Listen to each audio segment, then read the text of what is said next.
Senhor presidente, senhores vereadores, pessoal que nos acompanha aqui e por casa, né, pelas redes sociais, pela TV Câmara, muito bom dia. Seu à parte, vereador Lucas. O líder de governo falou, só não justificou o prefeito ter mentido na campanha. Ele falou aqui, falou um monte, mas não teve o que dizer. Foi mentira ou é incompetência? E depois, o vereador Caleb me abisma, e eu quero deixar registrado aqui, o líder de governo vir aqui e defender a posição sua, espero que seja individual, ou do governo, de ser a favor do achatamento do Estado, da reforma administrativa e dizer que servidor ganha muito, porque foi o que o líder do governo fez. Obrigado. Obrigado, vereador Lucas. Vereadora. Seu à parte, vereador Iago. Bem rapidinho, não vou roubar muito tempo da senhora. Não, só para falar que eu concordo com o Caleb, o cenário não está bom. Eu acredito que não é nem culpa desse prefeito, é o prefeito da outra gestão, acabou deixando o cenário ruim. Muito obrigado.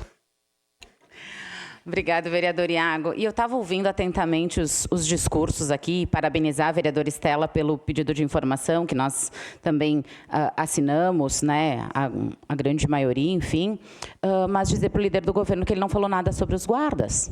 E eu gostaria de ouvir a situação da questão dos guardas, né, porque a gente fala que todos nós apoiamos o chamamento dos guardas.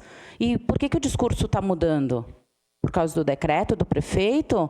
Por causa de outras posições? Ou por quê? A gente veio falar sobre os guardas municipais, a importância do chamamento dos guardas, as propostas e promessas não cumpridas na eleição, e não fui eu, vereador Iago, que fiz essa promessa de campanha.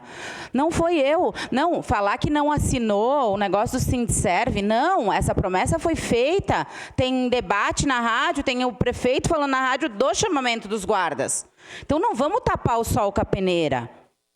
Não podemos aceitar isso. Foi falado que era necessário o chamamento de 70 guardas, que ia ser feito. No ano passado, quando houve aquele ataque à professora, lá na escola João Desorze, no Fátima Baixo, a Câmara estava lotada e a gente falava do chamamento dos guardas. E a gente ouvia falas da administração que o curso já estaria ok para já se começar. E não se começou.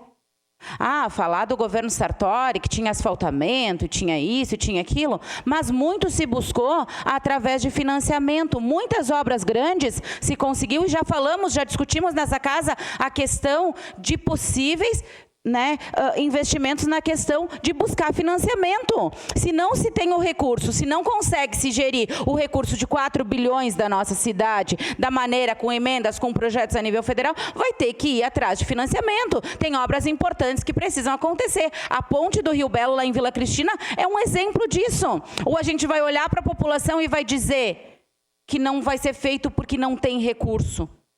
Não, tem que ir atrás, tem que fazer gestão, tem que trabalhar, tem que ter planejamento. Por que o planejamento muda a cada instante? Primeiro, precisa do chamamento dos guardas. A eleição passou, não se fala mais chamamento dos guardas. Acontece uma tragédia na nossa cidade, vamos fazer o chamamento dos guardas. Vai ter curso, o secretário de Segurança veio aqui, numa audiência pública, e falou que, né, que assim que o prefeito desse ok, daí modificou. Agora tem decreto que não se pode mais, né, fazer o chamamento dos guardas durante esse período.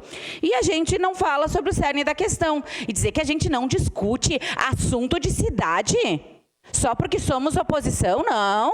A gente discute, a gente está nos bairros ouvindo as pessoas, a gente traz para essa tribuna, a gente faz audiência pública. Sabe qual que é o problema? Que os secretários nos escutam e dizem assim, não tem dinheiro. Tu viu?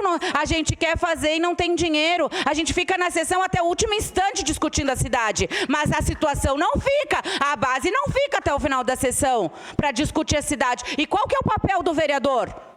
Não é discutir aqui nessa tribuna? Não é trazer os assuntos em pauta? Não é fazer o chamamento de secretário para ouvir? Não é a construção? Ouvimos a questão aí da venda do estacionamento do centro administrativo? Não, buscamos, tem que ter uma reunião, porque a gente precisa saber mais sobre esse projeto. Isso não é discutir a cidade? Não é estar lá na UPA, vereador Iago, verificando se as pessoas estão sendo atendidas? É para isso que a gente foi eleito. É para isso que eu fui eleita como vereadora. E é assim que eu vou continuar trabalhando. Discutindo aqui na tribuna, fazendo indicação, protocolando projeto de lei, mas principalmente fiscalizando o governo municipal. Porque na hora da campanha tinha Não, quem tinha a solução para os problemas, para concluir, senhor presidente, quem tinha a solução para os problemas não era a oposição durante a campanha. Quem tinha a solução para todos os problemas de Caxias do Sul era o prefeito Adiló e o vice Nesplo. Era eles que tinham solução para tudo. E agora eles só têm desculpa e quem quer solução para tudo é a oposição. Isso muito me admira. Já o chamamento dos guardas municipais na cidade de Caxias do Sul. Obrigado, senhor presidente. Próxima inscrita.